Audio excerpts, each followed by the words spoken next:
வணக்கம். இரவு நேர பிரதான செய்திகளுடன் இணைந்திருக்கின்றோம். கெகல் பத்தர பத்மேவிற்கு தகவல் கொடுத்து துரோகம் செய்த போலீஸ் அதிகாரி. பிரான்சில் தலைமறைவாக உள்ள குற்றவாளியின் முக்கிய உதவியாளர் வெடிமருந்துகளுடன் சிக்கினார். இலங்கையின் தேயிலைக்கு கின்னஸ். மஹிந்தவும் ரணிலும் நம்பர் 1 திருடர்கள், ஆதாரங்களோடு வெளியிட்ட தமிழ் அமைச்சர். கிளிநொச்சி வெடிப்பு சம்பவம், தேடுதலில் வெளிவரும் மேலும் பல வெடிகுண்டுகள். டொரண்டோ மாநகராட்சி இடைத்தேர்தலில் ஈழத்தமிழர் வெற்றி. பிரதமர் ஹரணி மற்றும் சரோஜா போல்ராஜின் சதி அம்பலப்படுத்தும் விமல் வீரவன்ச. கெஹல் பத்தர பத்மேவுக்கு சொந்தமான துப்பாக்கியுடன் 2 கைது. 110 வயதில் மகிழ்வுடன் வாழும் முதியவர், மிக வயதான மனிதராக இலங்கையில் அங்கீகாரம். இனி தொடர்வென விரிவான செய்திகள். கெஹல் பத்தர பத்மேவின் பாதாள உலக கும்பலில் ஒரு முக்கிய உறுப்பினராக இருக்கும் தருண் என்ற நபர் துபாயில் இருக்கும் நிலையில் உதவி காவல்துறை கண்காணிப்பாளர்கள் ரோஹன் ஒலுகல மற்றும் மஹிந்த ஜெயசுந்தர ஆகியோர் தன்னை கைது செய்ய இந்தோனேஷியாவிற்கு வந்ததாக ஒரு மூத்த காவல்துறை அதிகாரி தனக்கு தகவல் அளித்ததாக தெரிவித்துள்ளார். இதுகுறித்து அவநம்பிக்கை தெரிவித்த காவல்துறை மா அதிபர் பிரியந்த வீரசூரிய, காவல்துறையில் இருக்கும் போதே இந்த துரோகத்தை செய்த அதிகாரியை மன்னிக்க முடியாது என தெரிவித்துள்ளார். 2 உதவி காவல்துறை கண்காணிப்பாளர்கள் இந்தோனேஷியாவிற்கு வந்திருப்பது தெரிந்தவுடன் கெகல் பத்தர பத்மே உள்ளிட்ட பாதாள உலக குண்டர்கள் தாங்கள் தங்கியிருந்த சொகுசு குடியிருப்பை கைவிட்டு வேறு அடுக்குமாடி குடியிருப்பிற்கு தப்பிச் சென்றுள்ளனர். காவல்துறையிடமிருந்து கிடைத்த இந்த ரகசிய தகவலின் காரணமாக இந்த பாதாள உலக கும்பலை எவ்வகையிலும் கைது செய்ய முடியாதுவிட்டால் அது மிகப்பெரிய இழப்பாக இருக்கும் என்று காவல்துறை வட்டாரங்கள் தெரிவிக்கின்றன. சர்வதேச காவல்துறையிடமிருந்து சிவப்பு எச்சரிக்கை பெறப்பட்டதாக ஒரு காவல்துறை அதிகாரி கெஹல் பத்தர பத்மேவிடம் தெரிவித்ததாகவும் தெரியவந்துள்ளது. இந்த காவல்துறை அதிகாரி தொடர்புடைய சிவப்பு எச்சரிக்கை நகலை கெஹல் பத்தர பத்மேவின் வாட்ஸ்அப் தொலைபேசிக்கு அனுப்பியதாகவும் தெரியவந்துள்ளமை குறிப்பிடத்தக்கது.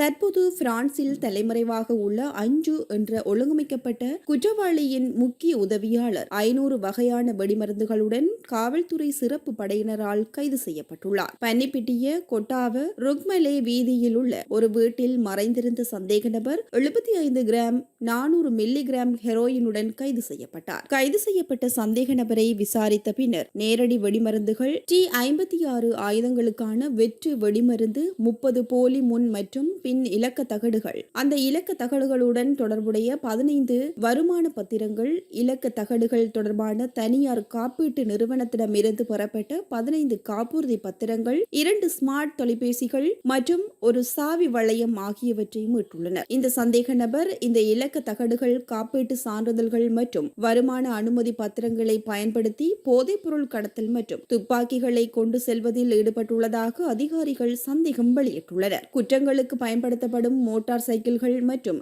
கார்களில் இந்த இலக்க தகடுகள் இணைக்கப்பட்டுள்ளதாகவும் சிறப்பு பணிக்குழு தெரிவித்துள்ளது. கைது செய்யப்பட்ட சந்தேக நபர் துபாயில் ஒளிந்து கொண்டு நாட்டில் போதைப்பொருள் வலையமைப்பை நடத்தும் நபரிடமிருந்து கடத்தலுக்கான போதைப் பொருட்களை பெறுவதாகவும் சிறப்பு பணிக்குழு கூறுகிறது. மொரட்டுவை அங்குலானாவில் வசிக்கும் இவர் மேலதிக விசாரணைகளுக்காக மேற்கு, தெற்கு மாவட்ட குற்றப்பிரிவிடம் ஒப்படைக்கப்பட்டுள்ளார்.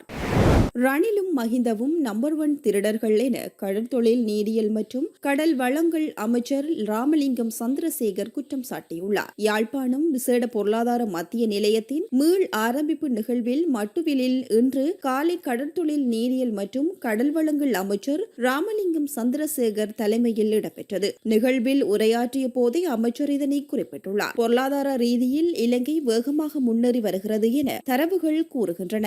அதேபோல லஞ்ச ஊழல் ஒழிக்கப்பட்டு வருகிறது. இனவாதம் மற்றும் மதவாதம் என்பவற்றிற்கும் முடிவு கட்டப்பட்டு வருகிறது.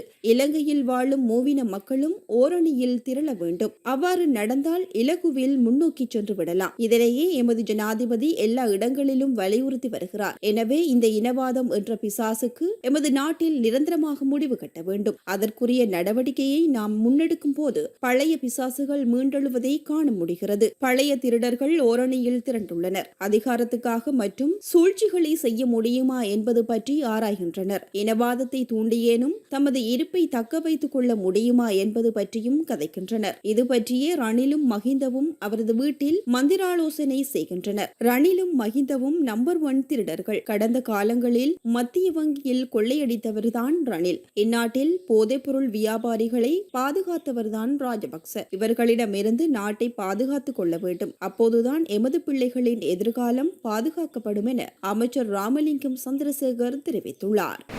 கிளிநொச்சி தட்டுவான்கொட்டி பகுதியில் இன்று வெடிக்காத நிலையில் இருந்த வெடிகுண்டுகள் கண்டுபிடிக்கப்பட்டுள்ளதாக தெரிவிக்கப்பட்டுள்ளது. குறித்த பகுதியில் நேற்றைய தினம் ஒரு வெடிப்பு சம்பவம் இடம்பெற்று இருவர் படுகாயமடைந்த நிலையில் சிகிச்சை பெற்று வருகின்றனர். இந்த நிலையில் தட்டுவான்கொட்டி பகுதி முழுவதும் தேடுதல் நடவடிக்கை மேற்கொள்ளப்பட்டதாக தெரிவிக்கப்படுகின்றது. இதன்போது வெடிக்காத நிலையில் இருந்த வெடிகுண்டுகள் கண்டுபிடிக்கப்பட்டுள்ளதாக குறிப்பிடப்படுகின்றது. குறித்த வெடிகுண்டுகளை மீட்பதற்கு நீதிமன்றத்தின் உத்தரவு பெறுவதற்கான நடவடிக்கைகள் மேற்கொள்ளப்பட்டு வருகின்றது. இதேவேளை குறித்த பகுதியில் நேற்று இடம்பெற்ற குண்டுவெடிப்பு சம்பவத்தில் பலத்த காயமடைந்த இருவரும் கிளிநொச்சி மாவட்ட வைத்தியசாலையின் அவசர சிகிச்சை பிரிவில் அனுமதிக்கப்பட்டுள்ளமை குறிப்பிடத்தக்கது. கனடாவின் டொரண்டோ மாநகராட்சியில் நடைபெற்ற இடைத்தேர்தலில் ஈழத்தமிழரான நீதன் ஷான் வெற்றியீட்டியுள்ளார். நீதன் சண்முகராஜா 5174 வாக்குகளை பெற்றுக் கொண்டார் என்பதுடன் அவரை எதிர்த்து போட்டியிட்ட அனு ஸ்ரீஸ்கந்தராஜா 3374 வாக்குகளை பெற்றுக் கொண்டுள்ளார். கனடாவில் நகராட்சி ஒன்றின் உறுப்புரிமைக்காக நடைபெற்ற இடைத்தேர்தலில் ஈழத்தமிழர் ஒருவர் வெற்றியீட்டியுள்ளார். முன்னாள் உறுப்பினர் ஜெனிஃபர் மெக்கெல்வி நாடாளுமன்ற உறுப்பினராக பதவி ஏற்றதால் காலியாகி இருந்த அந்த இடத்தை ஷான் வகிக்க உள்ளார்.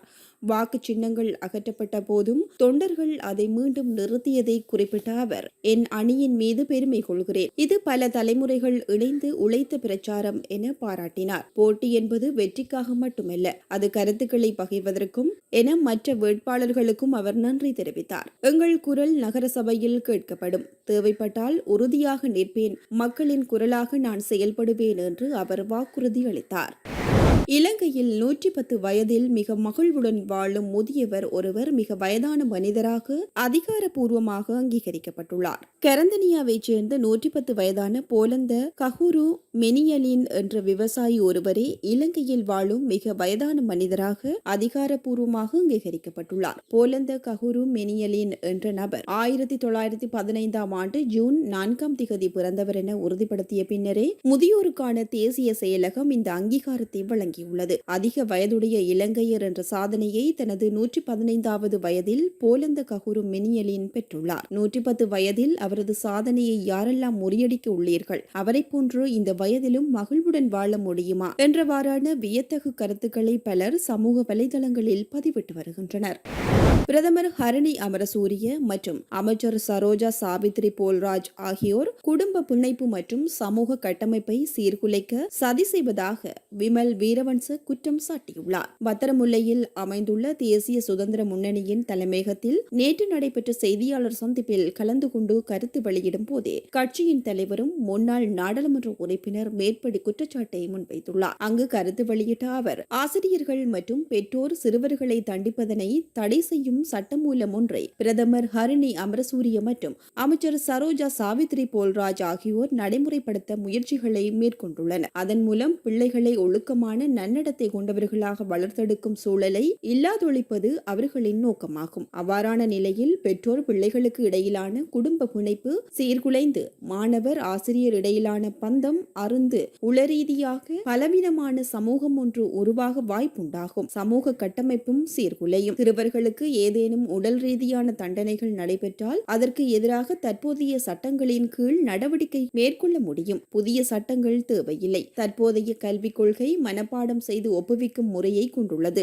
அதன் காரணமாகவே பிள்ளைகள் மன அழுத்தங்களுக்கு ஆளாகி பாதிக்கப்படுகின்றார்கள். அவர்களுக்கு நன்மை செய்ய நாடினால் கல்வி முறையில் மாற்றங்களை ஏற்படுத்த வேண்டும். அதற்கு பதிலாக சமூக கட்டமைப்பை சீர்குலைக்கும் புதிய சட்டங்கள் தேவையில்லை என்றும் விமல் வீரவன்ச குறிப்பிட்டுள்ளார்.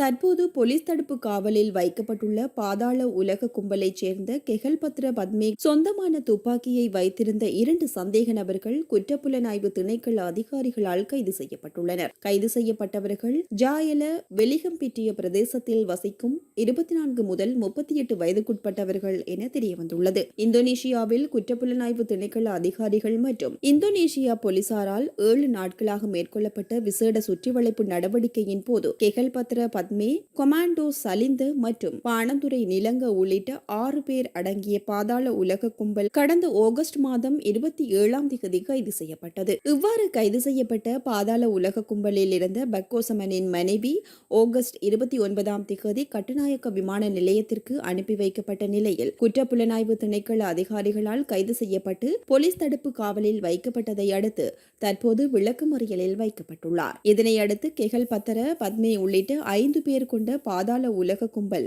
ஆகஸ்ட் மாதம் 31ஆம் தேதி இலங்கைக்கு நாடு கடத்தப்பட்டதை அடுத்து அவர்கள் போலீஸ் தடுப்பு காவலில் வைக்கப்பட்டு விசாரணைக்கு உட்படுத்தப்பட்டு வருகின்றனர். இந்நிலையில் விசாரணையின் போது கெகல்பத்ர பத்மே என்பவர் வழங்கிய வாக்குமூலத்தின் அடிப்படையில் பல சந்தேக நபர்கள் கைது செய்யப்பட்டு வருகின்றமை குறிப்பிடத்தக்கது.